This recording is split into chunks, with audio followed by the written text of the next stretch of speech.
Jangan sentuh sepatu mahalku dengan tangan kotor itu. Dasar sampah.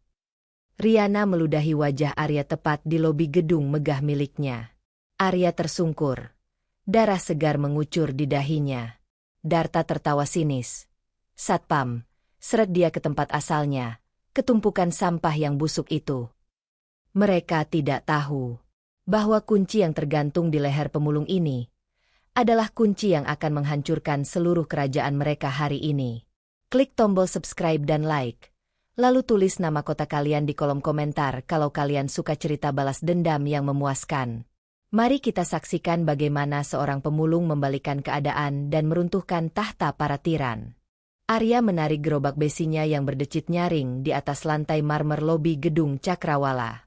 Bau sampah yang menempel di bajunya menyeruak, mengusik hidung para resepsionis yang duduk anggun di belakang meja. Hei, hei, hei, lihat siapa yang datang. Bau busuk apa ini? Suara berat seorang satpam memecah keheningan. Arya berhenti melangkah. Sepatunya yang jebol basah kuyup karena hujan di luar. Tolong, Pak. Saya hanya ingin mencari sisa kotak makanan dari kantin. Saya lapar sekali. Lapar?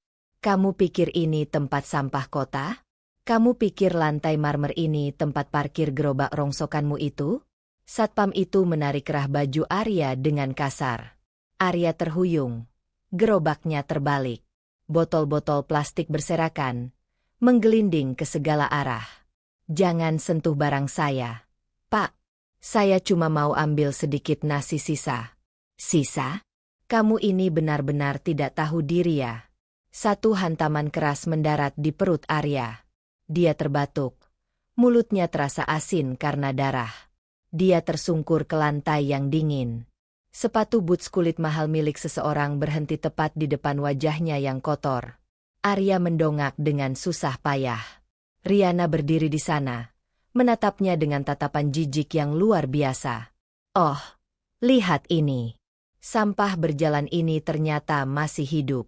Apa kau tidak punya cermin di gubuk reotmu itu? Riana, tolong saya. Saya cuma butuh makanan. Ibu saya sedang sakit di rumah sakit. Jijik sekali mendengarmu memohon. Kau pikir ibumu yang sekarat itu bisa membuatmu pantas menginjakan kaki di gedung milik ayahku? Riana meludah tepat ke arah wajah Arya. Ludah itu bercampur dengan noda tanah di pipinya. Ini, ambil uang ini. Beli sabun, cuci wajahmu yang kotor itu, lalu enyahlah dari pandanganku sebelum aku memanggil anjing untuk mengusirmu. Riana melempar lembaran uang receh ke arah Arya. Uang itu mengenai dahi Arya dan jatuh berceceran di genangan air yang berasal dari jas hujan Arya yang basah. Satpam itu menendang bahu Arya lagi. Kali ini dia menyeret Arya keluar dari lobi, melemparnya ke tengah hujan deras yang mengguyur Jakarta. Pergi. Jangan pernah tunjukkan wajah menjijikanmu lagi di sini. Kalau kau berani kembali, aku tidak akan segan-segan mematahkan tulangmu. Arya terkapar di genangan air. Dinginnya air hujan menusuk tulang, tapi rasa sakit di hatinya jauh lebih tajam. Dia meraba lehernya, memastikan kalung kunci berkarat yang selama ini disembunyikannya di balik baju compang-camping itu masih ada. Dia mencengkeram kunci itu erat-erat hingga logam tajamnya melukai telapak tangannya. Darta, Riana, kalian tidak tahu apa yang sedang kalian injak-injak saat ini. Arya mencoba berdiri. Meski kakinya gemetar hebat, dia menatap tajam ke arah pintu kaca gedung yang kini tertutup rapat. Kalian pikir kalian pemilik gedung ini? Kalian pikir kalian bisa membuangku seperti sampah? Arya menghapus darah di sudut bibirnya dengan punggung tangan. Dia menatap pintu lobi itu dengan tatapan dingin, mata elang yang mulai menyadari jati dirinya. Tunggu saja. Aku akan kembali untuk mengambil kembali apa yang seharusnya menjadi milikku. Dan saat itu tiba, aku akan memastikan kalian merasakan bagaimana rasanya menjadi sampah yang sesungguhnya. Arya memungut kembali gerobaknya yang rusak, lalu melangkah tertatih di tengah derasnya hujan, meninggalkan lobi gedung yang megah itu dalam kegelapan. Langkah kaki Arya terseret di aspal yang tergenang. Suara gesekan roda gerobak yang pincang beradu dengan deru hujan yang memekakkan telinga. Ia tidak menoleh lagi ke arah lobi gedung itu. Meski rasa perih di pelipisnya semakin menjadi, ia terus memaksa kakinya melangkah. Setiap tetes air hujan yang menghantam tubuhnya terasa seperti cambuk. Sampai di gubuk reot di pinggir kali, Arya membanting gerobaknya. Ia merangkak masuk ke dalam kegelapan. Bau tanah basah dan sampah menyengat hidung. Ia merogoh sakunya, mengeluarkan botol air mineral sisa yang ia temukan di tong sampah tadi siang. Dengan tangan gemetar, ia menuangkan air itu ke kain lusuh yang sudah kotor. Aduh! Ia menempelkan kain itu ke luka di pelipisnya. Darah segar mengalir, bercampur dengan air hujan yang masih menetes dari rambutnya. Arya meraih sebuah kotak kayu kecil yang tersembunyi di balik tumpukan kardus. Di dalamnya, ada sebuah kalung kunci tua. Besi berkarat itu tampak kusam, tak berharga bagi siapapun yang melihatnya. Namun, bagi Arya, benda ini adalah nyawa. Ia menatap foto kusam seorang pria berjas yang terselip di balik tutup kotak. Ayahnya. Ayah, mereka menginjak-injak apa yang ayah bangun. Mereka membuatku terlihat seperti tikus got di tanah milikmu sendiri. Arya mengusap foto itu dengan ibu jarinya. Tapi ibu masih menunggu di rumah sakit. Operasi itu butuh biaya besar. Aku tidak punya waktu untuk terus menjadi bulan-bulanan mereka. Arya menggenggam kunci itu erat-erat hingga besi tajamnya menusuk telapak tangannya. Ia tidak peduli rasa sakit itu. Rasa sakit di tangannya tidak sebanding dengan dendam yang mulai membakar dadanya. Ia menarik napas panjang. Matanya yang tadi sayu, kini perlahan menajam. Ada sorot yang berbeda. Sorot seseorang yang tidak lagi memiliki apa-apa untuk dipertaruhkan. Besok, semuanya harus berubah. Aku tidak akan membiarkan mereka tenang lagi. Arya berbaring di atas tikar tipis yang lembab. Suara rintik hujan di atap seng terdengar seperti detak jantung yang makin cepat.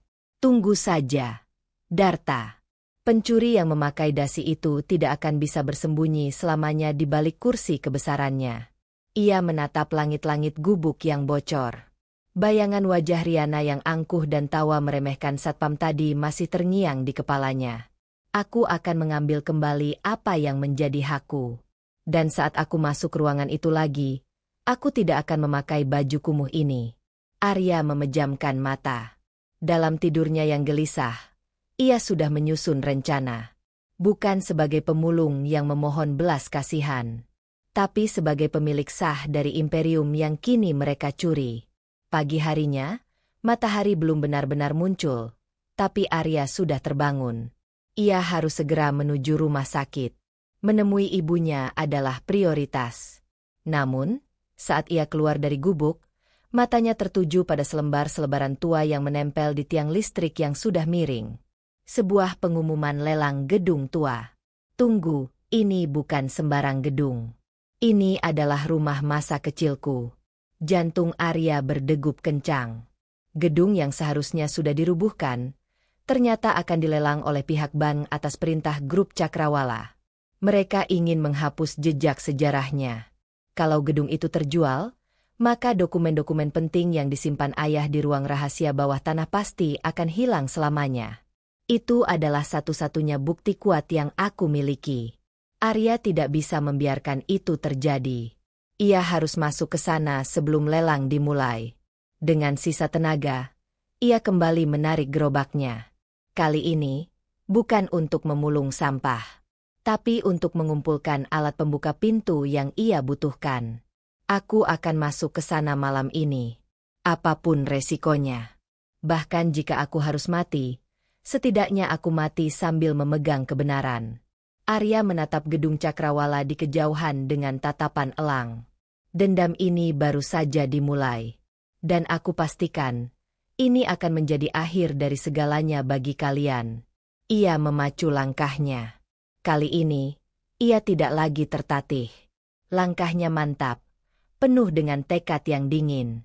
Setiap putaran roda gerobaknya seolah menjadi hitung mundur bagi kejatuhan Darta. Aku akan merebut kembali tahta yang kalian curi dengan darah dan air mata. Lihat saja. Arya berhenti di depan pelang besar yang sudah karatan. Gedung tua Cakrawala. Dulu, tempat ini adalah markas besar kerajaan bisnis keluarganya. Sekarang, gedung ini hanyalah rongsokan besi yang akan dilelang oleh pemerintah karena dianggap sebagai aset negara yang tidak bertuan. Arya meraba kalung di lehernya. Kunci besi itu terasa dingin dan tajam di bawah jemarinya.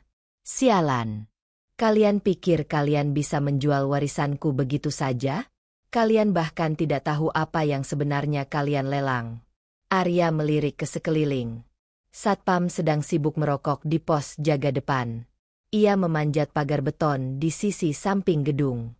Tangannya yang kasar dan penuh luka gores tidak merasakan sakit lagi. Yang ia rasakan hanyalah adrenalin yang membakar jantungnya. Ia berhasil masuk melalui celah ventilasi udara yang sudah terbuka lebar. Di dalam, gedung itu gelap gulita. Baunya apek. Debu beterbangan seperti salju di balik sorotan lampu senter ponselnya yang retak. Ini dia. Ruangan kerja ayah. Arya melangkah masuk ke ruangan yang luas itu. Meja mahoni besar masih ada di sana. Tertutup lapisan debu tebal. Darta pasti tidak pernah menyentuh ruangan ini karena ia terlalu pengecut untuk menghadapi bayang-bayang ayah. Arya mendekati rak buku besar di sudut ruangan.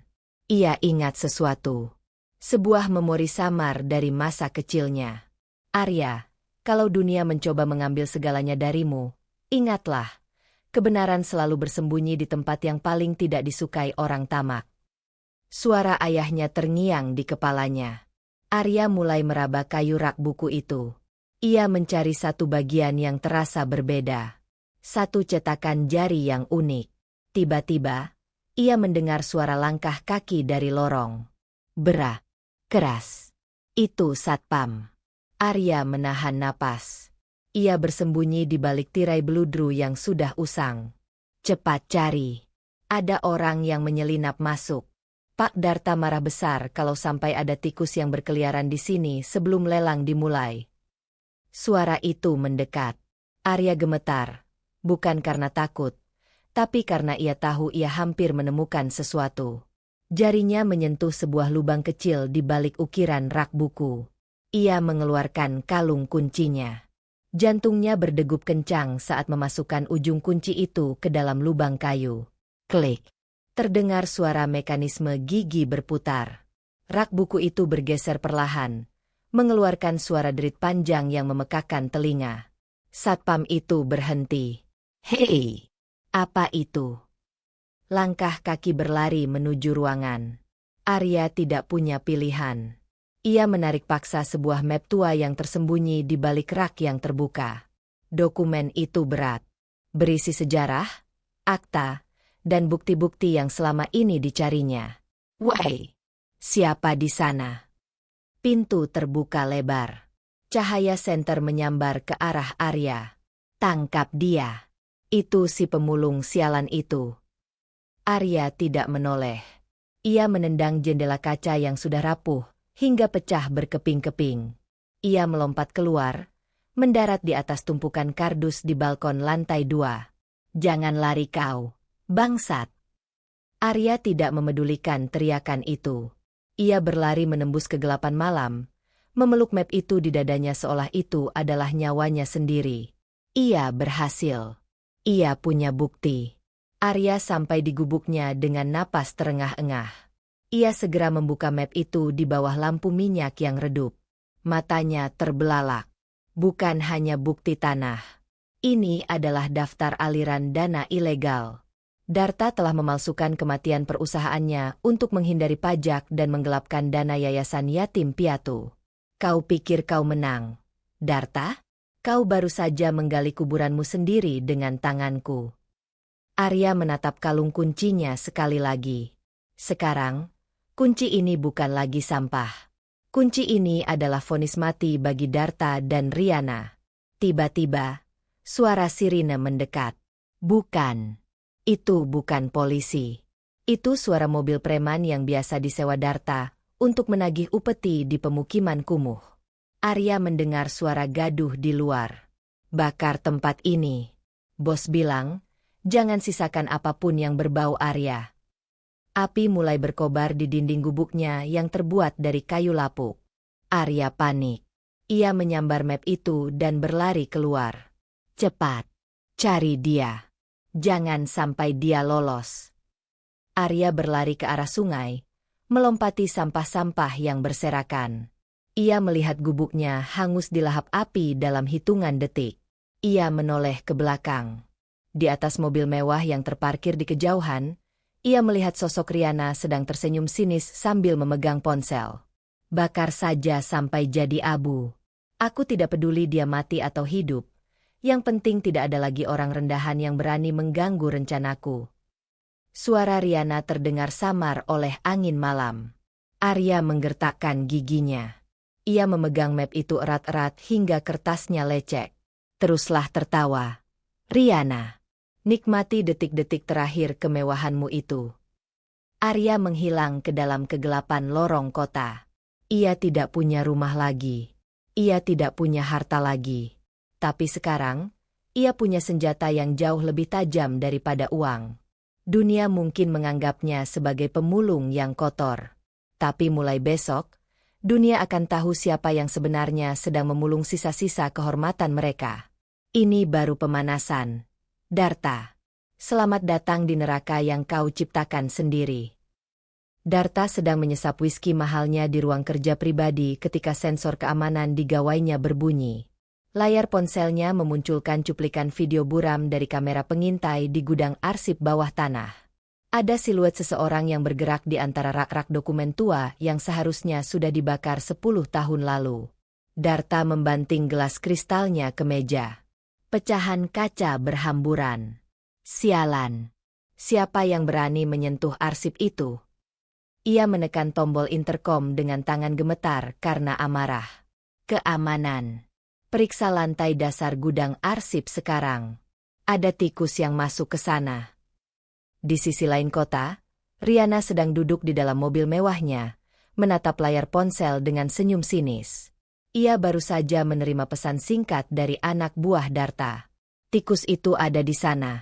Nona Riana. Apa perintah Anda? Riana mengetik balasan dengan kuku-kuku panjangnya yang dicat merah darah. Bakar gubuknya. Aku tidak mau dia kembali ke tempat sampah itu lagi. Pastikan dia tidak punya apa-apa untuk pulang. Sementara itu, di dalam gudang arsip yang lembab dan berdebu, Arya bergerak lincah. Ia tidak mencari uang. Ia mencari bukti bahwa tanah yang dipijak Darta sekarang adalah milik mendiang ayahnya. Tangannya gemetar saat menyentuh sebuah map tebal berwarna biru tua. Itu dia. Akta kepemilikan asli dengan segel emas yang tidak pernah bisa dipalsukan. Namun, tepat saat ia hendak memasukkan dokumen itu ke dalam tas lusuhnya, suara derap sepatu bot terdengar di koridor. Di sana dia. Tangkap. Arya tidak punya waktu untuk berpikir. Ia berlari melewati rak-rak besi, melompati tumpukan kotak kertas yang menghalangi jalannya. Ia berhasil keluar lewat jendela ventilasi sempit. Napasnya tersengal-sengal di tengah hujan deras yang mulai mengguyur. Ia berlari sejauh mungkin, menuju tempat ia tinggal. Tapi saat ia sampai di tikungan gang menuju gubuknya, dunianya berhenti. Gubuk itu sudah dilalap api. Orang-orang suruhan Riana berdiri di sana, memegang korek api sambil tertawa. Cari dia. Jangan biarkan dia lari, teriak salah satu preman itu. Arya bersembunyi di balik dinding beton yang dingin. Jantungnya berdegup kencang. Ia merogoh tasnya. Buku catatan ayahnya hilang. Ia pasti menjatuhkannya saat berlari dari kejaran satpam tadi. Tidak itu satu-satunya catatan bukti korupsi Darta, bisik Arya dengan suara parau. Air matanya bercampur dengan air hujan yang membasahi wajahnya. Ia tidak punya rumah lagi. Semua hartanya musnah menjadi abu. Tapi di balik rasa sakit itu, sebuah ketenangan yang menakutkan justru menyelimuti hatinya.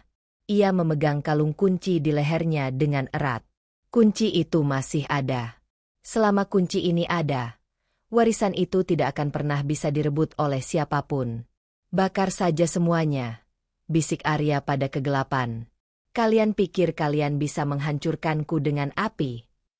Ia menatap kobaran api yang melahap sisa-sisa kenangan masa kecilnya dengan tatapan dingin. Semakin kalian mencoba menyingkirkanku, semakin dekat kalian ke kehancuran kalian sendiri. Arya berbalik arah, menjauh dari gubuknya yang terbakar. Ia tidak lagi merasa takut. Ia tidak lagi merasa sebagai pemulung yang malang. Ia adalah pemilik sah yang sedang memantau pencuri-pencuri kecil yang sedang berpesta pora di atas hartanya. Di kantornya, Darta mondar-mandir menunggu laporan. "Sudah ketemu buku catatan itu?" tanya Darta melalui telepon dengan nada membentak. "Belum, Pak. Orang itu berhasil kabur ke tengah hujan," jawab suara di seberang sana. "Bodoh. Cari sampai ketemu. Kalau buku itu sampai ke tangan pengacara atau media, kita tamat." Darta menutup telepon dengan kasar. Ia memandang keluar jendela, ke arah cakrawala kota yang diterangi lampu-lampu gedung miliknya. "Tidak ada yang bisa menjatuhkanku," gumam Darta pada dirinya sendiri. "Aku adalah penguasa tempat ini." Namun, di bawah sana, di antara lorong-lorong gelap kota, Arya sudah menyusun langkah selanjutnya. Ia tidak butuh buku catatan itu lagi sekarang. Ia sudah tahu di mana titik terlemah dari singgasana Darta. "Nikmati malam terakhirmu dengan tenang, Darta," ucap Arya lirih, menatap gedung pencakar langit milik Darta yang berdiri angkuh di kejauhan. "Karena besok, aku akan datang untuk menagih semuanya." Keesokan harinya, aroma wangi parfum mahal dan bau amis sisa makanan di dapur hotel berbintang menjadi kontras yang memuakkan bagi Arya. Ia mengenakan seragam putih kusam dengan celemek yang sudah tidak layak pakai. Tangannya yang kasar karena bekas luka memulung, kini sibuk menggosok piring-piring porselen mewah milik para tamu undangan gala dinner grup Cakrawala. Di aula utama, suara denting gelas kristal dan tawa renyah para elit sosialita memenuhi ruangan. Arya bisa melihat dari celah pintu dapur. Darta berdiri di atas panggung kecil, memegang gelas sampanye dengan wajah angkuh. Di sebelahnya, Riana tertawa manja, memamerkan perhiasan yang dibeli dari hasil memeras keringat orang-orang seperti Arya. Arya harus masuk ke sana untuk mengantar nampan minuman tambahan. Ini kesempatannya. Saat ia berjalan melewati meja VIP, Riana tiba-tiba menoleh dengan tatapan jijik yang sangat kentara. "Hei, pelayan. Kau jalan tidak pakai mata, ya? Bajumu itu bau sampah. Menjijikkan." Riana sengaja menyenggol lengan Arya dengan keras. Nampan di tangan Arya miring. Gelas-gelas berisi minuman merah tumpah tepat di atas kemeja putih Arya dan gaun sutra mahal milik Riana. Seketika, musik di ruangan itu berhenti. Seluruh mata tertuju pada mereka. Darta berjalan mendekat dengan wajah merah padam. "Kau bodoh. Kau tahu berapa harga gaun putriku? Itu lebih mahal daripada hidupmu yang tidak berguna itu." Arya hanya menunduk, menyembunyikan tatapan elangnya di balik bayangan rambutnya. "Maafkan saya, Nona. Saya tidak sengaja." "Tidak sengaja." Riana menyambar gelas di meja sebelah dan melemparkannya ke lantai tepat di kaki Arya. "Bersihkan itu sekarang. Pakai bajumu sendiri untuk mengelap tumpahannya. Atau aku pastikan kau tidak akan bisa berjalan keluar dari hotel ini." Tamu-tamu tertawa. Mereka menunjuk-nunjuk Arya, menjadikannya bahan lelucon di tengah malam yang glamor itu. Arya berlutut. Bukan karena takut, tapi karena ia melihat sesuatu di bawah meja Darta. Sebuah tas kulit terbuka sedikit, memperlihatkan tumpukan dokumen dengan cap logo perusahaan lamanya. Arya berpura-pura mengelap lantai dengan bajunya yang basah. Matanya tajam menangkap tulisan di dokumen itu. "Hibah lahan zona industri utara, atas nama Darta Wirawan." Itu dokumen palsu. Darta baru saja menandatangani surat pengalihan aset ilegal di depan para pejabat korup yang duduk di meja itu. "Sudah selesai, pengemis? Sekarang angkat kakimu dari sini. Kamu merusak pemandangan," teriak Darta sambil menendang bahu Arya. Arya berdiri perlahan.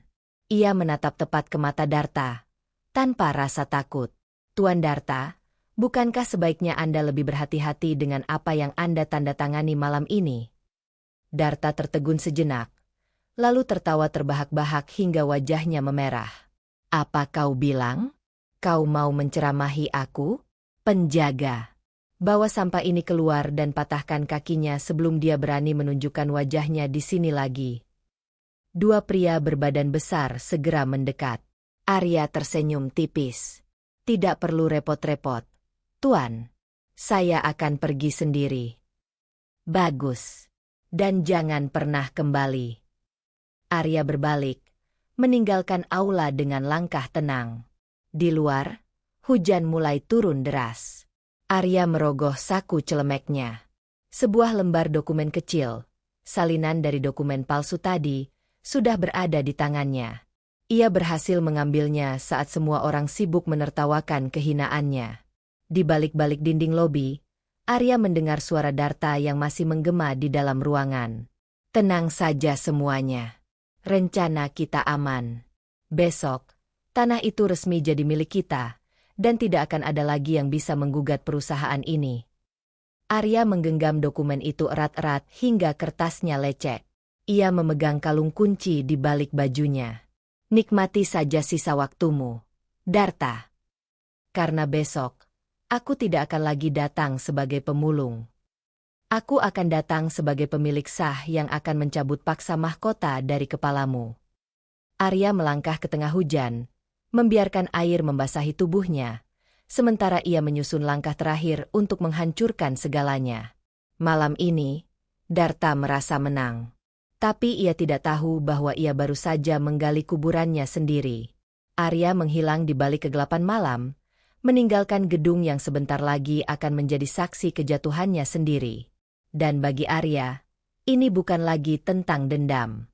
Ini tentang keadilan yang sudah terlalu lama terkubur di bawah tumpukan sampah yang selama ini ia bersihkan. Gemerlap lampu kristal di ballroom hotel berbintang itu menyilaukan mata. Arya, dengan seragam pelayan yang sedikit kedodoran, menundukkan kepala. Tangannya gemetar saat memegang nampan perak yang berisi gelas-gelas wine mahal. Ia berdiri di sudut yang gelap, tepat di belakang pilar besar, mengawasi meja utama tempat Pak Darta sedang duduk dengan Riana di sampingnya. Darta tertawa terbahak-bahak. Gelasnya berdenting dengan gelas pejabat tinggi yang duduk di depannya. Proyek lahan di pusat kota itu akan segera saya eksekusi. Tidak ada lagi hambatan. Pemulung dan sampah-sampah di sana sudah saya gusur habis. Ucap Darta dengan nada angkuh yang membuat kuping Arya terasa panas. Riana terkekeh. Jarinya yang penuh cincin berlian mengetuk meja. Bagus, Pak. Lagi pula, tempat itu memang hanya pantas untuk orang-orang kelas bawah yang bau. Kalau perlu, bakar saja sisa gubuk yang belum roboh itu biar tidak ada lagi jejak kotoran di sana, sahut Riana. Arya mengepalkan tangannya di balik kain seragam. Urat-urat di lehernya menonjol. Tiba-tiba, mata Arya menangkap pergerakan. Di atas meja Darta, tergeletak sebuah map biru tua. Itu dokumen asli. Dokumen yang selama ini dicari-cari pengacara ayahnya. Segel emas di sudut map itu berkilauan di bawah lampu ruangan. Kesempatan itu datang. Saat keributan terjadi, seorang tamu penting tiba-tiba pingsan karena serangan jantung, membuat suasana ballroom kacau balau. Arya bergerak. Ia tidak membuang waktu. Dengan gesit, ia menyusup di antara kerumunan pelayan yang panik. Tangannya menyambar map biru itu dari meja Darta tepat saat Darta sedang sibuk memanggil bantuan medis. "Wahai, siapa kau?" Teriakan itu datang dari seorang pengawal pribadi Darta. Arya tidak menoleh. Ia berlari kencang menuju pintu keluar dapur. "Tangkap dia. Jangan biarkan dia keluar dengan dokumen itu." Suara Darta menggelegar, membelah kebisingan pesta. Arya menerobos pintu darurat. Kakinya memacu di atas aspal yang basah oleh hujan. Napasnya memburu. Ia mendengar langkah kaki berat di belakangnya. Preman-preman Darta mengejarnya. Jalan raya tampak sepi. Arya berlari zigzag di antara mobil yang melintas. "Berhenti, bocah sialan. Kau mau mati, hah?" teriak salah satu preman sambil mengayunkan tongkat besi. Arya tidak peduli. Ia terus berlari sampai ia tersudut di sebuah gang sempit yang buntu. Pintu keluar terhalang oleh pagar besi tinggi yang terkunci. Preman-preman itu mengepungnya. Darta menyusul dengan mobil sedannya, berhenti tepat di depan gang. Ia keluar dengan wajah merah padam, matanya memancarkan kebencian yang mendalam. "Sini, berikan map itu, sampah," desis Darta sambil melangkah mendekat. "Kau tidak akan mendapatkannya, Darta. Dokumen ini milik yang berhak. Dan kau tahu persis siapa pemilik aslinya." Suara Arya terdengar tenang, meski tubuhnya penuh keringat dan sisa air hujan. "Pemilik aslinya sudah mati. Ayahmu itu pecundang yang mati dalam kemiskinan. Kau hanya pemulung yang beruntung bisa menyusup ke pesta saya." Darta memberi isyarat kepada anak buahnya. "Patahkan tangannya. Ambil dokumennya. Habisi dia di sini." Arya bersiap memasang kuda-kuda, meski ia tahu ia kalah jumlah. Namun, tiba-tiba, sebuah suara mesin mobil yang meraung keras memecah suasana. Sebuah mobil hitam mewah berhenti mendadak tepat di depan mulut gang. Pintu mobil terbuka. Seorang pria tua berjas rapi, dengan rambut yang memutih, keluar dengan tongkat kayu jati. Itu Pak Handoko, pengacara lama ayahnya. "Cukup, Darta." Suara Handoko menggelegar, penuh wibawa. Darta tertegun. Wajahnya yang semula garang berubah pucat pasi. "Handoko? Kau seharusnya sudah membusuk di panti jompo." "Aku memang sudah pensiun, Darta. Tapi aku tidak akan membiarkanmu menghabisi pewaris sah grup Cakrawala tepat di depan mataku." Handoko menatap Arya, lalu mengangguk singkat. "Arya, serahkan padaku. Kita punya bukti yang cukup untuk membuat mereka mendekam seumur hidup." Darta tertawa sinis, meski suaranya bergetar. "Bukti? Hanya secari kertas itu? Kalian pikir polisi akan percaya pada seorang pemulung dan pengacara tua bangka seperti kalian?" Arya melangkah maju, melepaskan kalung kunci berkarat dari lehernya. Ia memegang kunci itu tinggi-tinggi di depan wajah Darta. "Ini bukan sekadar kunci brankas, Darta. Ini adalah kunci dari seluruh rahasia kotor yang kau simpan selama 20 tahun. Dan sebentar lagi, dunia akan melihat bagaimana seorang pemulung merebut kembali apa yang memang miliknya." Darta mundur selangkah. Napasnya tersengal. Ketakutan mulai terlihat di matanya. Kau tidak punya bukti apapun." "Aku punya lebih dari sekadar bukti." Arya melangkah mendekat. Matanya menatap Darta dengan tatapan elang yang tajam. "Aku punya kebenaran yang tidak bisa dibeli dengan uang harammu." Handoko memberi isyarat pada mobilnya. 3 orang berpakaian polisi keluar dari dalam mobil. "Waktumu habis, Darta," ucap Handoko dingin. Darta mencoba melarikan diri, namun polisi sudah mengepungnya. Ia berteriak histeris, memaki, dan mencoba melawan, namun tangannya segera diborgol dengan kasar. Arya berdiri di sana, di tengah hujan yang mulai reda.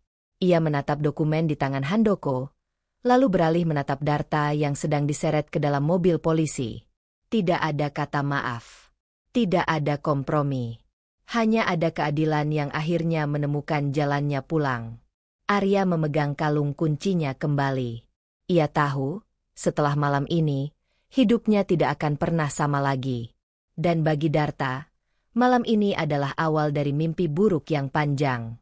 Lampu sirine polisi membiaskan cahaya merah biru yang menusuk mata, menciptakan bayang-bayang panjang di dinding beton yang lembab. Di sudut ruangan yang gelap, Darta menggertakkan gigi. Wajahnya yang semula angkuh kini tampak hancur, pucat pasi seperti mayat hidup.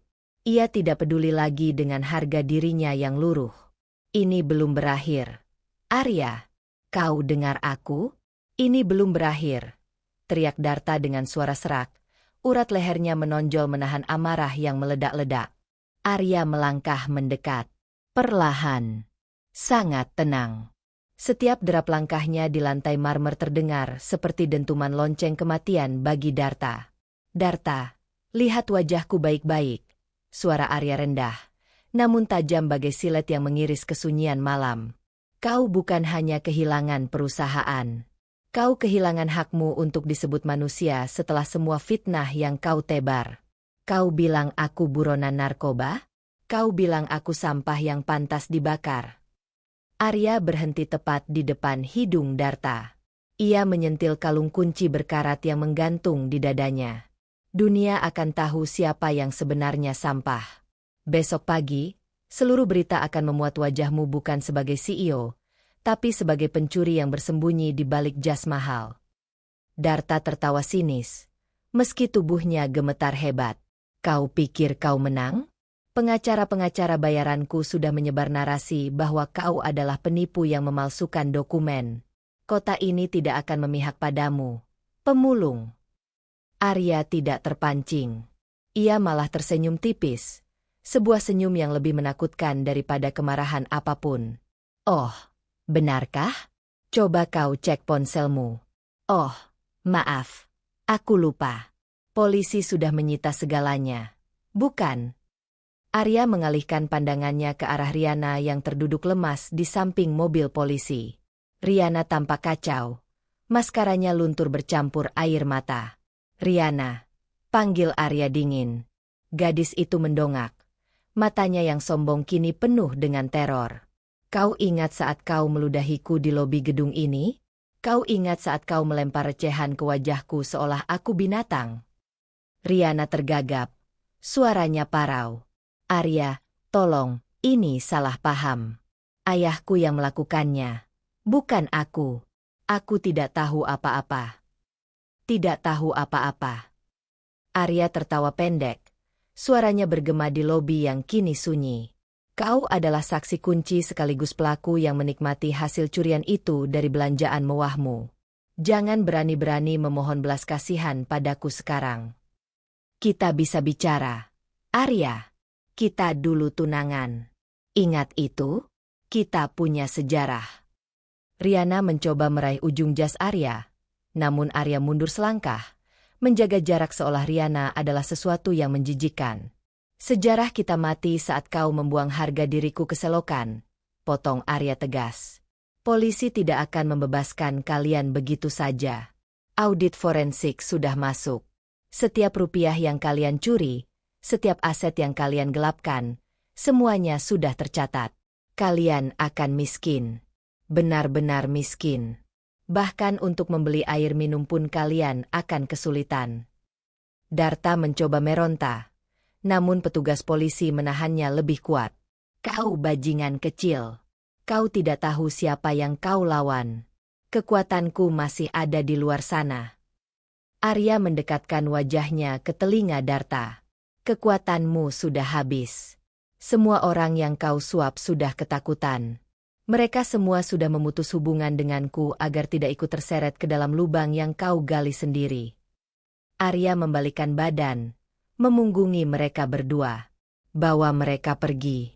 Pastikan prosedur hukum berjalan sampai ke titik paling maksimal. Jangan beri celah untuk suap sedikit pun. Siap, Pak Arya. Seru petugas polisi dengan nada hormat yang tidak pernah didapatkan Arya sebelumnya. Saat mobil polisi mulai menjauh, sirine mereka menjerit memecah sunyi, membawa Darta dan Riana menuju masa depan yang gelap. Arya berdiri sendirian di depan pintu masuk gedung yang kini secara sah kembali ke tangannya. Ia merogoh saku, mengeluarkan sebuah kunci kecil, lalu menatap pantulan dirinya di pintu kaca gedung yang megah itu. Ia tidak lagi melihat seorang pemulung. Ia melihat pemilik sah dari segalanya. Namun, hatinya belum tenang. Masih ada satu tempat yang harus ia tuju. Arya segera melangkah menuju mobil jemputan yang sudah menunggu. Di dalam mobil, ia tidak memeriksa dokumen lagi. Ia hanya menatap keluar jendela, melihat jalanan kota yang dulu sering ia jelajahi dengan gerobak sampah. Ke rumah sakit. Perintah Arya singkat pada sopirnya. Ibu sedang menunggu, bisiknya pada diri sendiri. Hari ini, ibu tidak perlu lagi menahan lapar. Hari ini, ibu tidak perlu lagi menangis karena biaya pengobatan. Hari ini, ibu akan tahu bahwa anaknya telah pulang membawa warisan yang seharusnya menjadi milik kita sejak dulu. Mobil melaju membelah malam, meninggalkan gedung Cakrawala yang kini bersinar terang di bawah lampu sorot, seolah menyambut kepulangan sang pemilik yang telah lama terasing. Arya menyandarkan punggungnya, memejamkan mata sejenak, membiarkan kelelahan dan dendam yang selama ini menghimpit dadanya perlahan menguap, berganti dengan tekad baru yang jauh lebih besar. Permainan belum usai. Ini baru saja dimulai. Dan kali ini, tidak ada lagi yang bisa menghentikannya. Pagi ini, lobi gedung Cakrawala tidak lagi terasa seperti tempat yang asing. Arya menunduk, menarik topi kumuh yang menutup sebagian wajahnya. Di tangannya, sebuah kardus besar berisi kotak makan siang bertumpuk. Dia berjalan dengan langkah yang disengaja, mengikuti alur kerumunan karyawan berpakaian rapi yang bergegas menuju lift eksklusif. Hei, kurir! Lewat pintu samping. Lantai 50 tidak menerima pengantar makanan murahan. Seorang petugas keamanan berteriak. Suaranya menggema di marmer lobi yang dingin. Arya berhenti sejenak. Dia tidak menoleh. Dia hanya menaikkan sedikit bahunya, lalu berbalik sambil tersenyum tipis di balik masker lusuhnya. Pesanan ini khusus untuk Pak Darta. Katanya, kalau tidak sampai di meja rapat sebelum menit ke-10, kontrak kerja sama kalian yang akan diputus. Petugas itu terdiam. Wajahnya berubah pucat. Tanpa menunggu jawaban, Arya melangkah masuk ke lift khusus VIP yang pintunya hampir tertutup. Lift berdenting. Lantai 50. Saat pintu terbuka, Arya melangkah keluar dengan tatapan tajam yang tidak lagi menyeratkan rasa takut. Dia tidak menuju dapur. Dia menuju ruang rapat utama. Namun, tepat di depan koridor menuju ruang rapat, sebuah tangan kekar menghalangi jalannya. Itu Darta. Pria tua itu baru saja keluar dari ruangannya, sedang membenahi dasinya dengan arogan. Darta menatap Arya dari ujung kaki hingga ujung kepala. Kotor. Bau sampah. Bagaimana bisa keamanan membiarkan binatang masuk ke lantai ini? Arya tetap diam, membiarkan Darta terus menghinanya. Kau tahu, pemulung? Setiap detik yang kau habiskan di lantai ini, nilainya lebih mahal dari seluruh hidupmu yang tidak berguna itu. Darta melangkah maju, mendekatkan wajahnya ke telinga Arya. Kalau kau datang untuk minta uang, pergilah ke tempat pembuangan. Di sana rumahmu. Arya tertawa pelan. Sebuah tawa yang membuat Darta mengerutkan kening. Pak Darta, Anda terlalu sibuk mencuci uang sampai lupa bahwa gedung ini punya detektor kebohongan yang paling canggih. Darta membeku. Matanya menyipit. Siapa kau? Arya tidak menjawab. Dia melangkah masuk ke dalam lift yang masih terbuka, menyeret Darta masuk bersamanya sebelum pria itu sempat berteriak. Pintu lift tertutup rapat. Lampu di dalam lift berkedip merah. Darta mencoba menekan tombol darurat, namun Arya dengan sigap menahan tangannya. Lepaskan aku. Kau tahu siapa aku? Aku bisa membuatmu membusuk di penjara hari ini juga. Arya menatap mata Darta. Tajam. Mematikan. Anda benar, Pak. Anda memang akan membusuk. Tapi bukan di penjara, melainkan di tempat di mana Anda seharusnya berada sejak 20 tahun lalu. Kau anak itu? Anak dari pendiri Cakrawala. Darta tertawa, meski suaranya bergetar hebat. Mustahil. Dia sudah mati. Kami sudah memastikan dia tidak akan pernah kembali. Arya meraba lehernya, menarik keluar kalung kunci emas yang selama ini bersembunyi di balik baju kumuhnya. Kunci itu berkilau tertimpa lampu lift yang dingin. Anda salah, Pak Darta. Sejarah tidak pernah mati. Sejarah hanya menunggu waktu untuk menagih hutang. Kau hanya pemulung. Kau tidak punya bukti. Rapat itu akan menyetujui proyek fiktifku, dan setelah itu, kau tidak akan pernah melihat matahari lagi. Arya mendekat, membisikkan sesuatu yang membuat lutut Darta lemas. Coba lihat dokumen di atas meja rapat Anda sekarang. Saya sudah menggantinya dengan audit forensik asli milik ayah saya. Apa katamu? Selama Anda memaki saya di lobi tadi, sistem keamanan gedung ini sudah saya ambil alih. Darta menatap layar panel lift yang tiba-tiba menampilkan data-data transfer ilegal miliknya. Wajah Darta yang tadinya angkuh kini memutih bak mayat. Ini tidak mungkin. Bagaimana kau bisa? Arya menekan tombol lantai rapat kembali. Selamat datang di babak terakhir, Pak Darta. Saya harap Anda menikmati setiap detik kehancuran ini. Lift bergerak naik dengan kecepatan penuh. Di luar sana, para pemegang saham sudah menunggu. Dan di tangan Arya, kunci itu bukan lagi sekadar besi berkarat. Itu adalah pedang yang siap menebas kepala sang tiran. Pintu lift berdenting keras. Angka digital menunjukkan lantai 50. Pintu terbuka perlahan, menyuguhkan pemandangan ruang rapat megah dengan meja panjang dari kayu jati yang mengkilap. Darta melangkah keluar dengan angkuh, memperbaiki dasinya.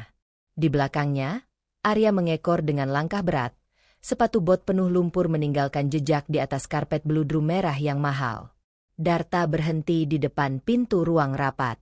Dia berbalik, menatap Arya dengan senyum menghina yang lebar. Lihat dirimu, Arya.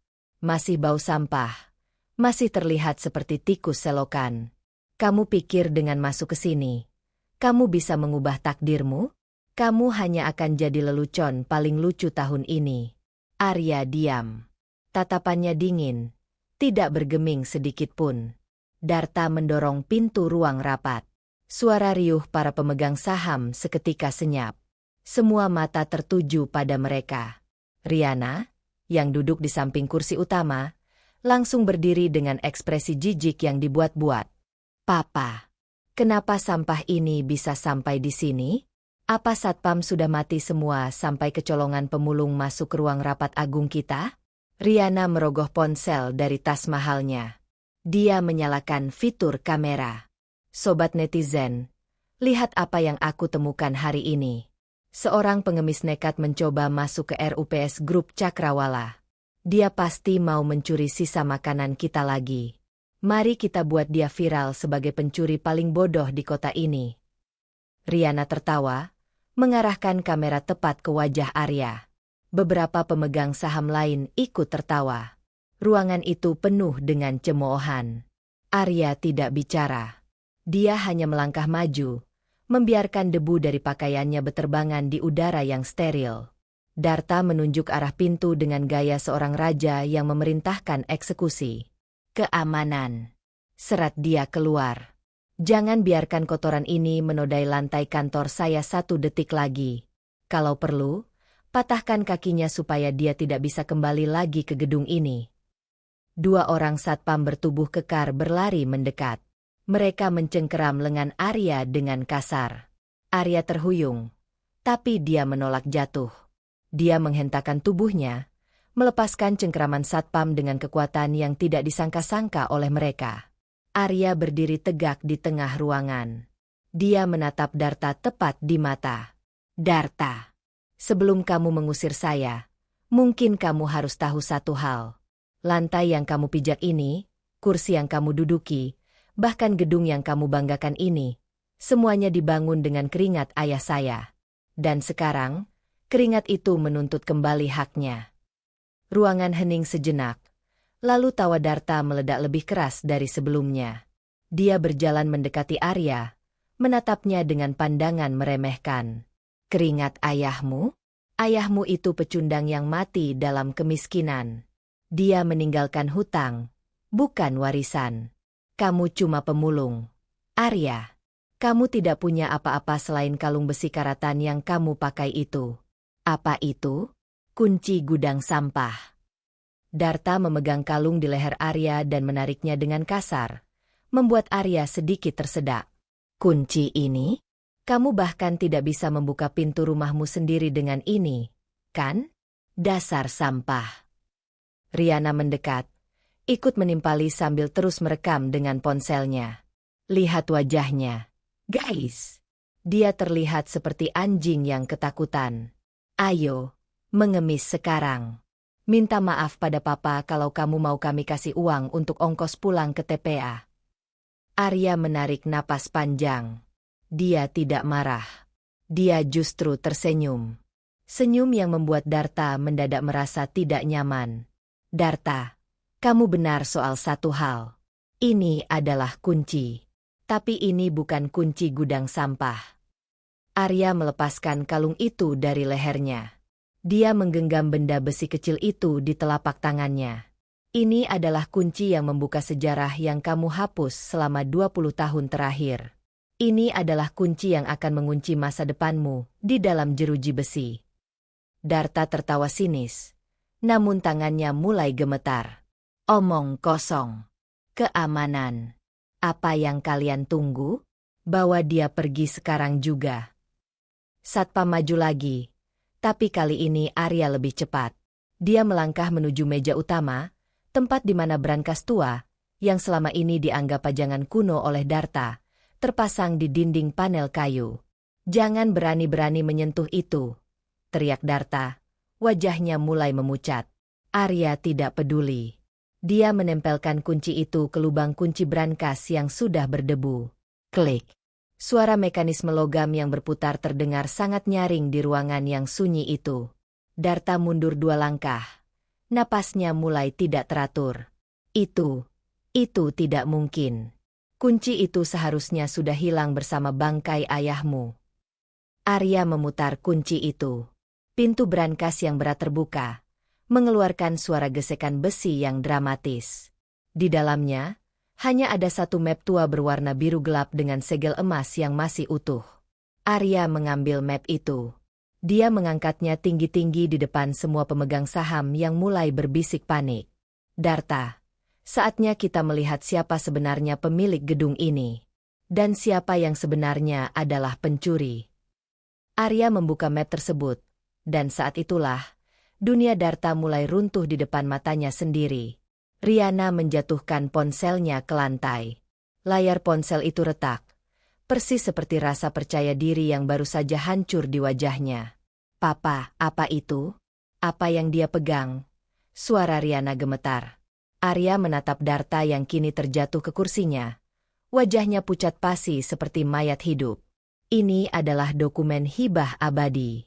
Dokumen yang tidak bisa dibatalkan oleh pengadilan manapun, oleh hukum manapun. Dokumen yang menyatakan bahwa grup Cakrawala adalah milik pewaris sah, yaitu saya, Arya Cakrawala. Arya menatap sekeliling ruangan, suaranya menggelegar, penuh wibawa yang tidak terbantahkan. RUPS hari ini sudah selesai, karena mulai detik ini, pemegang saham utama telah kembali. Dan orang pertama yang saya pecat dari perusahaan ini adalah kamu, Darta. Hening. Seluruh ruangan rapat itu mendadak sunyi, seolah oksigen baru saja disedot paksa dari udara. Darta yang sedetik lalu masih berdiri angkuh, kini terhuyung mundur hingga punggungnya menghantam kursi kayu jati mahalnya.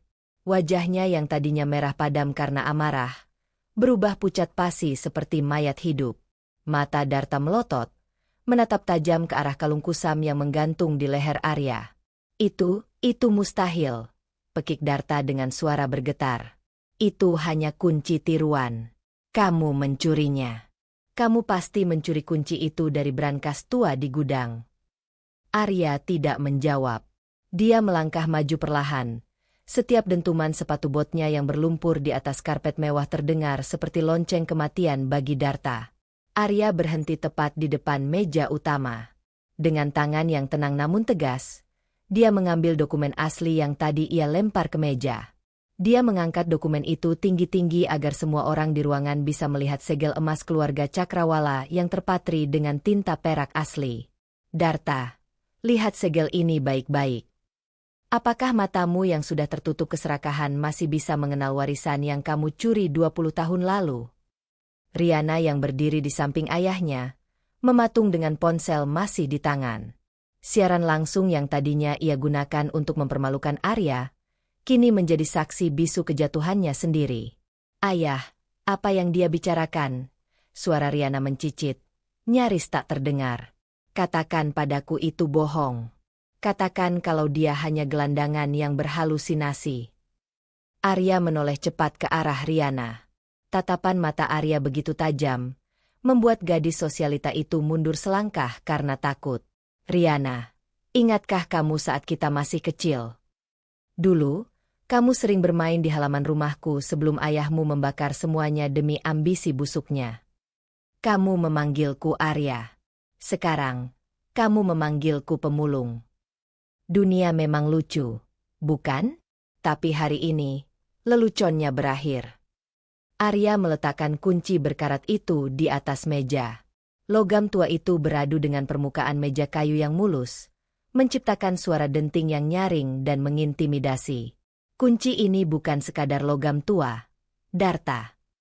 Ini adalah pembuka segel sah dari brankas pusat grup Cakrawala yang tidak bisa diakses oleh siapapun, kecuali garis keturunan langsung.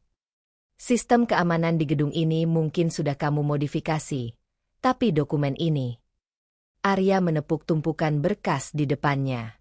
Dokumen ini memiliki tanda tangan notaris negara dan cap jempol basah ayahku yang tidak bisa dipalsukan oleh kecerdasan buatan apapun yang kamu beli dengan uang harammu. Darta jatuh terduduk di kursinya. Peluh dingin membanjiri keningnya. Dia mencoba meraih telepon untuk memanggil keamanan, tapi tangannya gemetar hebat. Keamanan. Keamanan. Seret orang gila ini keluar, teriak Darta dengan sisa-sisa harga dirinya. Namun, tidak ada satupun satpam yang bergerak. Mereka semua berdiri diam, terpaku melihat segel emas yang berkilauan di atas meja. Mereka adalah karyawan lama yang masih mengenal simbol kebesaran Cakrawala yang asli. Darta, sudahlah. Kamu tidak bisa memerintah siapapun di sini lagi. Setiap detik kamu bicara, setiap detik itu pula kamu memperburuk nasibmu di depan hukum. Arya mendekati Darta, membungkuk sedikit hingga wajah mereka berhadapan sangat dekat. 20 tahun lalu, kamu mengusirku ke tempat sampah. Kamu membiarkan ibuku mati perlahan karena tidak punya uang untuk berobat. Kamu tertawa di atas penderitaan kami. Sekarang, rasakan apa yang kurasakan. Katakan padaku, Darta, bagaimana rasanya menjadi sampah yang akan segera dibuang? Darta menelan ludah dengan susah payah. Aku bisa memberikanmu uang. Berapapun yang kamu mau. Arya, aku punya simpanan di luar negeri. Kita bisa berbagi. Arya tertawa pendek. Bukan tawa bahagia, tapi tawa meremehkan yang sangat dalam. Berbagi. Kamu pikir hidupku, ibuku, dan harga diriku bisa dibeli dengan sisa-sisa uang hasil korupsimu? Bagi-bagimu, grup Cakrawala adalah harta. Bagiku, ini adalah janji. Janji untuk memastikan orang-orang serakah seperti kalian tidak akan pernah lagi menginjakan kaki di gedung yang dibangun oleh keringat ayahku. Riana mulai menangis tersedu-sedu. Air matanya merusak riasan wajah mahalnya. Arya, tolong. Kita dulu tunangan. Kamu tidak bisa melakukan ini padaku. Arya menatap Riana dengan tatapan yang kosong. Tunangan. Gadis yang meludahiku di lobi beberapa hari lalu, tidak punya hak untuk menyebut kata itu. Kalian berdua, kemasi barang-barang kalian sekarang juga. Atau aku akan memanggil polisi untuk menyeret kalian keluar dari gedung ini, seperti kalian menyeret ibuku keluar dari rumah ini 20 tahun lalu. Pilih sekarang, atau kalian akan dipermalukan lebih parah di depan kamera sosial mediamu sendiri. Darta menunduk, bahunya merosot turun. Dia tahu perlawanannya sudah selesai. Dokumen di atas meja itu adalah bukti mutlak yang akan membuatnya membusuk di penjara. Arya berbalik membelakangi mereka, menatap jendela besar yang memperlihatkan pemandangan kota yang dulu direbut oleh keluarganya. Waktu kalian habis. Pergi dari pandanganku sebelum aku berubah pikiran dan membiarkan polisi yang menanganimu dengan cara yang paling kasar. Darta masih terpaku di kursinya. Tangannya gemetar hebat di atas meja mahoni yang kini bukan lagi miliknya. Riana di sampingnya sudah terisak. Wajahnya yang penuh riasan mahal kini luntur oleh keringat dingin dan keputusasaan. Suara pintu ruang rapat terbuka dengan kasar. Langkah sepatu kulit yang mengkilap bergema di lantai marmer, memecah kesunyian yang mencekam. Pak Baskoro, pengacara legendaris yang selama ini menghilang dari peredaran, melangkah masuk diikuti oleh 3 petugas kepolisian berpangkat tinggi. Pak Darta, atas dasar laporan audit forensik yang baru saja diserahkan kepada pihak berwajib, aset Anda resmi dibekukan, ucap Baskoro dengan suara tenang namun mematikan. Darta bangkit berdiri, matanya melotot tajam. Ini konspirasi. Arya hanya pemulung. Dia tidak punya hak atas semua ini. Arya berbalik perlahan. Ia tidak lagi menunduk. Tatapannya setajam elang, dingin, dan tidak menyisakan ruang bagi belas kasihan. Pemulung yang kau injak-injak kepalanya di genangan air 6 bulan lalu. Darta. Arya melangkah mendekat. Langkahnya mantap. Pemulung yang kau ludahi makanannya. Pemulung yang kau sebut sampah. Hari ini, dia berdiri di sini sebagai pemilik sah grup Cakrawala. Riana jatuh terduduk di lantai, merangkak maju mencoba meraih ujung celana Arya. Arya, tolong. Ini salah paham. Aku masih tunanganmu. Ingat, kita bisa bicara baik-baik. Jangan lakukan ini padaku. Arya menatap ke bawah, menatap Riana dengan tatapan kosong, seolah melihat serangga yang tidak berarti. Tunangan? Kau bahkan tidak ingat namaku saat kau menginjak tanganku di lobi gedung ini. Riana. Aku mohon. Arya. Jangan biarkan mereka membawaku. Riana meraung. Tangisannya pecah memenuhi ruangan. Bawa mereka sekarang. Perintah Arya dingin tanpa menoleh sedikit pun. Polisi segera mendekat. Darta mencoba melawan, namun tangannya segera diborgol dengan kasar ke belakang punggungnya. Lepaskan aku.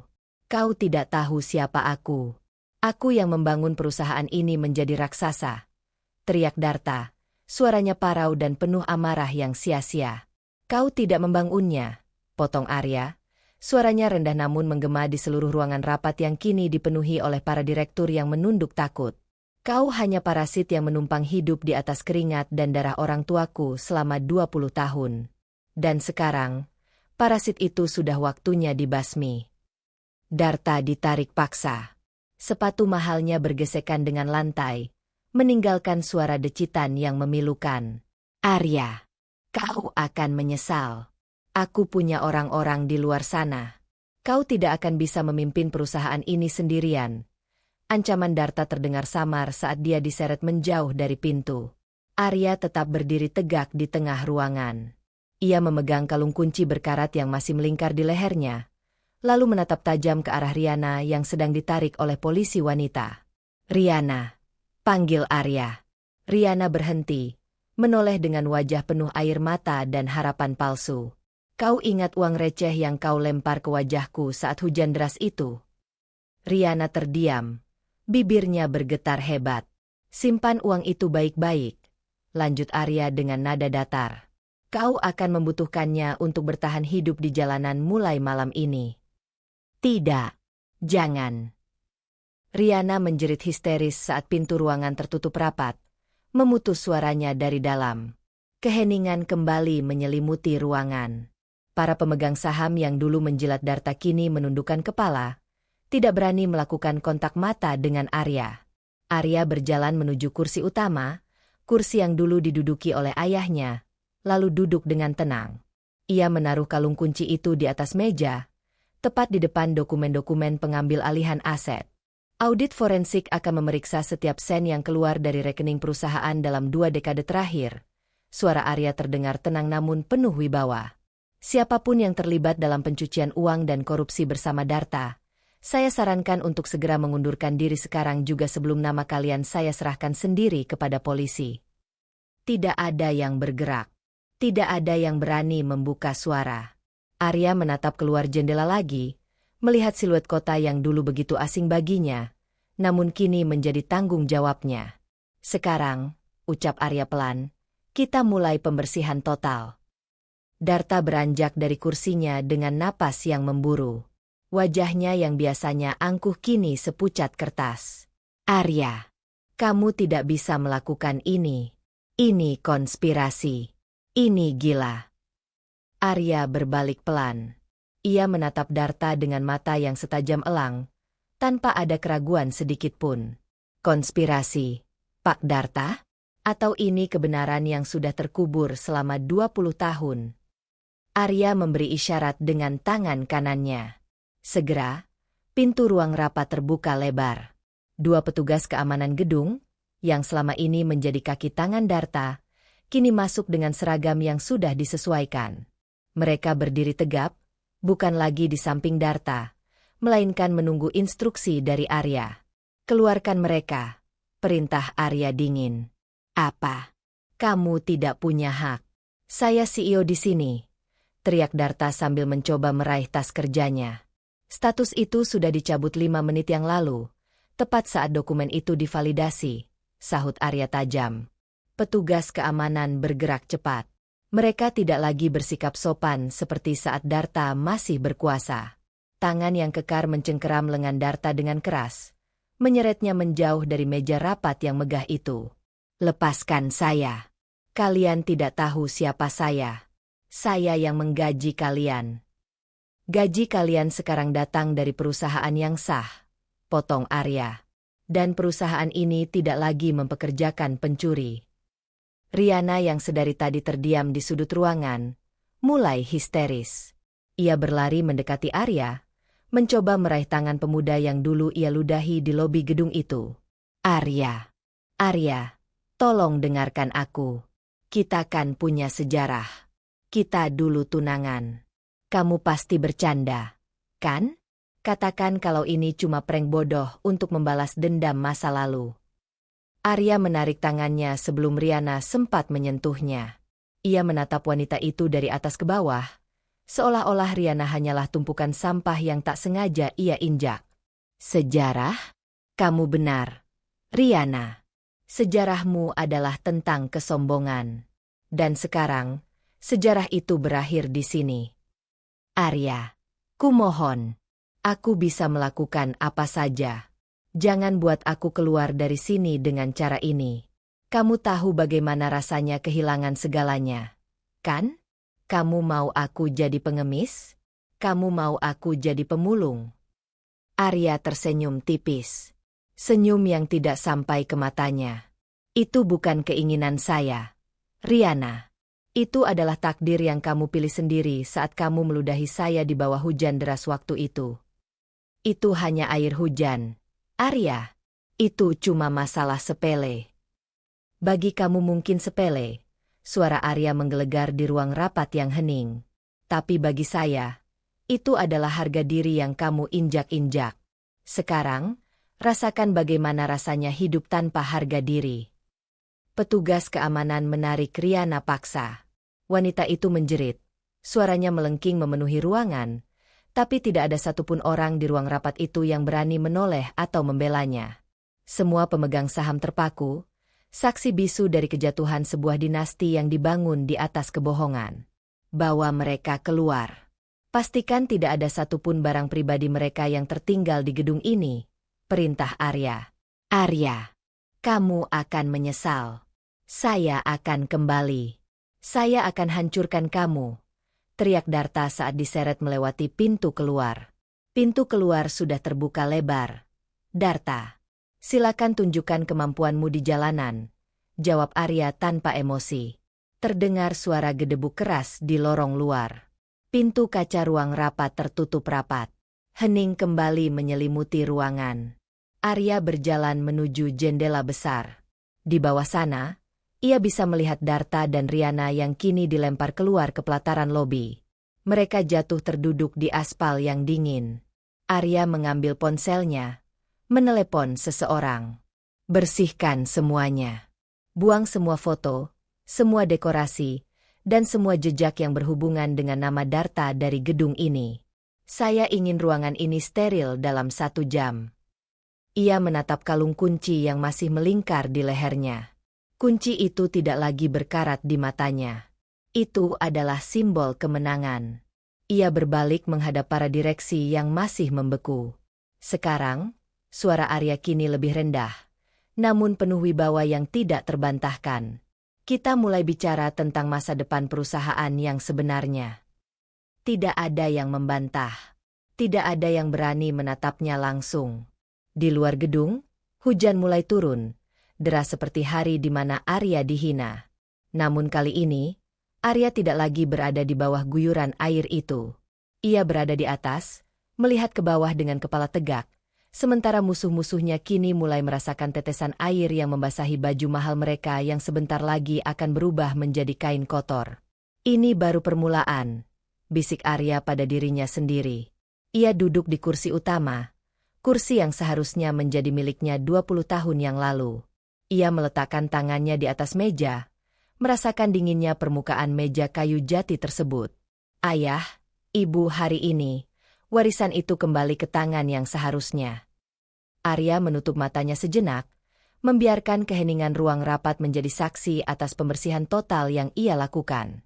Tidak ada lagi sisa-sisa kehancuran. Tidak ada lagi Darta. Tidak ada lagi Riana. Hanya ada Arya, dan masa depan yang baru saja ia ambil alih. Arya beranjak dari kursi pemimpin. Langkah kakinya yang mantap menggema di seluruh ruangan yang kini sunyi senyap. Ia tidak menoleh lagi ke arah kursi yang baru saja didudukinya. Ia berjalan keluar, meninggalkan gedung megah itu menuju parkiran bawah tanah di mana sebuah mobil hitam mewah telah menunggunya. Di sisi lain kota, di bawah langit yang mulai menggelap dan menumpahkan air hujan dengan intensitas yang sama seperti malam saat Arya dipukuli dulu, dua sosok berdiri tergugu di depan pagar seng yang berkarat. Darta dan Riana.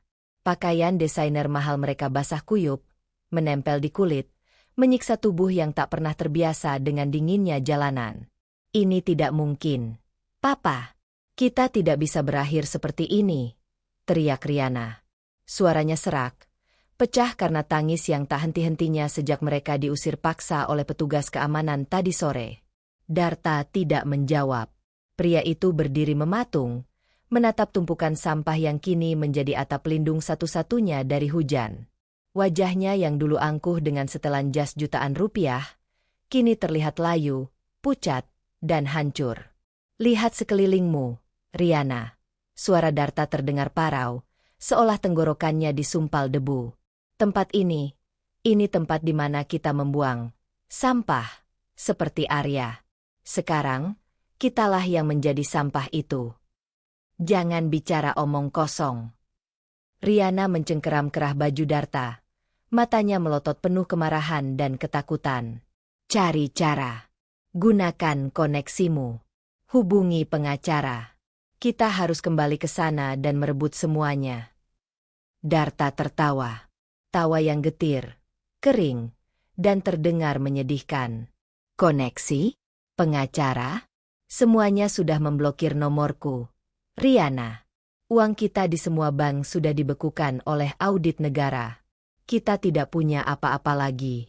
Bahkan untuk makan malam pun, kita harus berebut dengan anjing jalanan di sini. Tiba-tiba, sebuah truk sampah lewat di depan mereka, mencipratkan genangan air kotor tepat ke wajah Riana. Gadis itu jatuh terduduk, meratapi nasibnya dengan histeris. Aku lapar. Papa, aku sangat lapar. Riana mulai terisak, menyadari bahwa harga dirinya telah lenyap bersamaan dengan hilangnya aset mereka. Di sudut gang, terlihat beberapa bungkus plastik bekas makanan yang terserak. Darta menatap plastik itu lama. Perutnya melilit. Rasa lapar yang dulu tak pernah ia kenal, kini menyerang dengan kejam. Ia merangkak maju, memungut sisa nasi yang sudah tercampur air hujan dan tanah. Makanlah, Riana, ujar Darta sambil menyodorkan segenggam nasi kotor itu ke arah putrinya. Jika tidak, kau akan mati sebelum besok pagi. Riana menatap tangan ayahnya yang gemetar. Ia menatap sisa makanan itu dengan jijik, namun perutnya justru berbunyi nyaring. Dengan air mata yang terus mengalir, ia menyambar makanan itu dan melahapnya dengan rakus. Di saat itulah, sebuah mobil sedan hitam berhenti perlahan di depan mereka. Jendela belakang mobil itu turun perlahan. Arya duduk di sana, menatap dingin ke arah dua manusia yang kini tampak sangat hina. Ia tidak perlu mengeluarkan kata-kata. Ia hanya perlu menatap mereka. Darta yang sedang mengunyah sisa makanan itu berhenti seketika. Ia menoleh. Matanya bertemu dengan mata Arya. Tidak ada belas kasihan di sana. Tidak ada kebencian yang meledak-ledak. Hanya ada ketenangan seorang pemenang. Arya. Arya, tolong aku. Teriak Darta dengan sisa tenaga yang ia punya. Ia bangkit berdiri, berusaha mendekati mobil itu, namun kakinya lemas dan ia terjatuh kembali ke lumpur. Tolong aku, Arya. Aku bisa membantumu. Aku tahu semua rahasia bisnis di kota ini. Darta memohon dengan nada yang memuakan. Tangannya yang kotor terulur ke arah kaca jendela mobil. Riana pun ikut bangkit, meski tertatih. Arya, sayang, ingatkah kau saat kita bertunangan dulu? Tolong, bawa kami pergi dari sini. Aku akan melakukan apa saja. Arya tetap diam. Ia memperhatikan wajah Riana yang penuh dengan lumpur, dan Darta yang tampak seperti pria tua yang sudah kehilangan jiwanya. Arya tidak membalas sepatah kata pun. Ia tidak meludah, tidak pula menghina. Ia hanya memberikan tatapan yang jauh lebih menyakitkan daripada makian apapun. Tatapan seorang asing yang sedang melihat serangga yang tidak berharga. Arya menekan tombol di samping kursinya. Kaca jendela mobil naik kembali, menutup rapat dunia mewah yang kini menjadi miliknya, memisahkan dirinya dari neraka yang dihuni oleh Darta dan Riana. Mobil itu bergerak perlahan, meninggalkan dua orang yang kini benar-benar kehilangan segalanya. Darta memukul tanah dengan tangannya yang gemetar. Dia tidak melihat kita, Riana. Bisik Darta dengan suara yang nyaris tak terdengar. Dia bahkan tidak menganggap kita ada. Riana jatuh tersungkur di tengah hujan yang semakin deras, berteriak tanpa suara ke arah mobil yang semakin menjauh, meninggalkan mereka dalam kegelapan dan sisa-sisa kehidupan yang mereka bangun di atas penderitaan orang lain. Kini, tidak ada lagi gedung, tidak ada lagi kekuasaan. Hanya ada hujan, lumpur, dan sisa makanan di tangan mereka. Dan di dalam mobil, Arya menyandarkan punggungnya ke jok kulit yang empuk. Ia menarik napas dalam-dalam, merasakan udara yang bersih dan hening. Dendam telah tuntas. Masa lalu telah terkubur, dan ia siap melangkah ke masa depan yang jauh lebih cerah dari apapun yang pernah ia bayangkan saat masih menjadi pemulung di tempat itu. Tepat di atas tanah tempat dulu gubuk reotnya berdiri, kini telah berdiri megah sebuah bangunan pusat pemberdayaan masyarakat.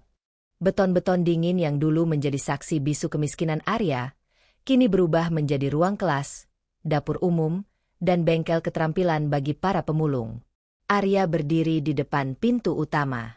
Jas hitamnya tampak kontras dengan latar belakang kehidupan yang dulu pernah ia jalani. Ia memegang figura foto orang tuanya. Ayah, ibu, semuanya sudah kembali ke tempat yang seharusnya. Seorang pria tua, mantan pengacara ayahnya, berdiri di samping Arya. Sudah waktunya. Arya, semua legalitas yayasan sudah selesai. Rakyat menunggu sambutanmu. Arya mengangguk pelan. Ia melangkah naik ke atas podium kayu yang sederhana. Di hadapannya, ratusan wajah yang dulu kusam karena debu, kini tampak berbinar dengan harapan baru. Tidak ada lagi ketakutan di mata mereka. Tidak ada lagi rasa lapar yang mengejar setiap detik. Dulu, tempat ini adalah saksi di mana harga diri kita diinjak-injak. Suara Arya menggema, tegas namun hangat. Kita dianggap sebagai sampah. Kita dianggap tidak terlihat. Tapi hari ini, kita membuktikan bahwa dari tempat yang paling bawah sekalipun, kita bisa membangun sebuah imperium yang berlandaskan kemanusiaan. Tepuk tangan bergemuruh. Arya menatap ke arah gerbang luar. Di sana, di sudut jalan, dua sosok berpakaian compang-camping tengah mengais sisa makanan dari tempat sampah milik warga. Itu Darta dan Riana.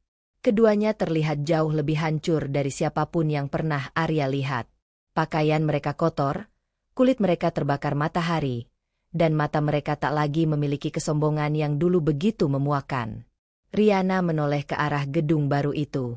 Matanya membelalak saat melihat Arya berdiri di podium sebagai pemilik segalanya. Ayah, lihat itu Arya. Suara Riana parau, penuh dengan rasa sesal yang sudah terlambat. Darta gemetar, tangan kotornya mencengkeram tumpukan karton bekas. Jangan lihat dia, Riana. Jangan lihat ke sana. Tapi itu seharusnya milik kita. Yah, harusnya kita yang ada di sana. Arya sengaja menghentikan pidatonya sejenak. Ia berjalan ke pinggiran balkon, menatap lurus ke arah Darta dan Riana. Ia tidak perlu memaki. Ia tidak perlu berteriak. Cukup tatapan elang itu yang menghujam jantung mereka. Darta mencoba bangkit. Ia ingin berteriak memprotes, namun suaranya tercekat di tenggorokan. Ia melihat Arya mengeluarkan kalung kunci yang dulu selalu ia hina sebagai rongsokan. Arya mengangkat kalung itu tinggi-tinggi. Cahaya matahari memantul pada logam emas yang berkilau, seolah memberikan tanda akhir dari sebuah kekuasaan yang zalim. Darta terduduk kembali ke tanah. Air matanya bercampur dengan kotoran di wajahnya.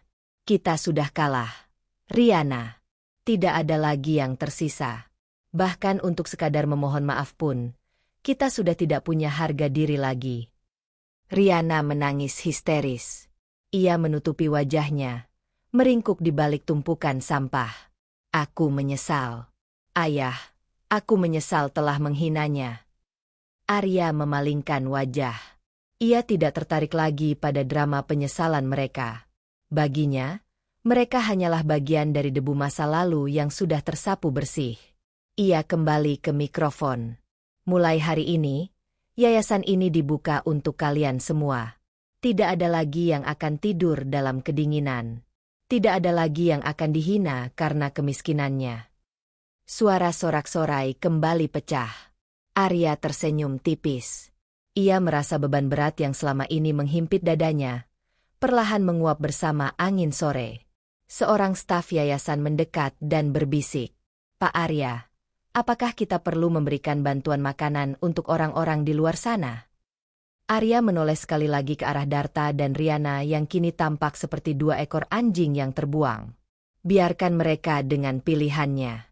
Mereka bukan lagi tanggung jawab gedung ini. Mereka adalah tanggung jawab dari apa yang mereka tanam sendiri.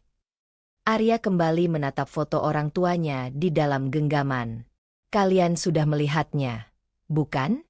Keadilan bukan soal seberapa keras kita memukul balik, tapi seberapa jauh kita bisa bangkit di atas puing-puing kehancuran yang mereka buat. Kamera perlahan menjauh, memperlihatkan Arya yang dikelilingi oleh banyak orang yang kini memiliki masa depan. Di kejauhan, gedung-gedung mewah milik grup Cakrawala yang kini kembali ke tangan yang tepat, tampak megah menjulang ke langit. Arya tidak lagi memulung botol. Ia kini sedang memulung harapan bagi mereka yang sempat kehilangan arah. Ia adalah sang pewaris yang kembali. Ia adalah mata elang yang tidak pernah melupakan asal-usulnya. Dan ia adalah bukti hidup bahwa kebenaran, meski tertunda, akan selalu menemukan jalan pulangnya. Dendam telah dibayar lunas dengan kemuliaan. Dan saat matahari terbenam di Cakrawala, Arya melangkah masuk ke dalam gedung, menutup pintu masa lalu untuk selama-lamanya.